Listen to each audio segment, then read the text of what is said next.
বিশ্ব ক্রিকেটের সব রকম আপডেট পাওয়ার জন্য আমাদের চ্যানেলটিকে আজই সাবস্ক্রাইব করে রাখুন। ব্যাট করতে নামার পরে অপর প্রান্তে একের পর এক উইকেট পড়তে দেখেন রোহিত। প্রথমে যশস্বী জয়সওয়াল, তারপরে শুভমান গিল ও শেষে রজত পাটিদার আউট হন। ৩৩ রানে ৩ উইকেট হারিয়ে চাপে পড়ে যায় ভারত। কঠিন পরিস্থিতি থেকে দলকে টেনে তোলেন রোহিত, তাঁকে সঙ্গ দেন রবীন্দ্র জাদেজা। ২১ রানের মাথায় রোহিতের ক্যাচ ছাড়েন জো রুট। একবার বেঁচে যাওয়ার পরে রান তোলার গতি বাড়িয়ে দেন ভারত অধিনায়ক। হাত খোলেন তিনি। রোহিত জানতেন সুযোগ পেলে রান নিতেই হবে। একবার মার্ক উডের বল হেলমেটে লাগে তাতে মনোযোগ নষ্ট হয়নি রোহিতের। নিজের খেলাটা খেলে যান তিনি।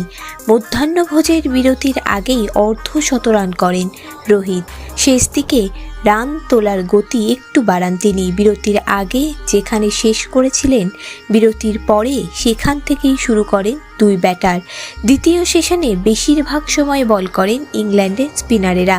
তাদের ভালো সামলান রোহিত ও জাদেজা।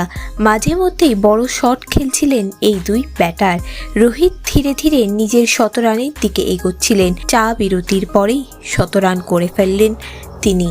ভিডিওটি ভালো লেগে থাকলে বাংলার ক্রিকেট চ্যানেলটিকে অবশ্যই সাবস্ক্রাইব করে দিন।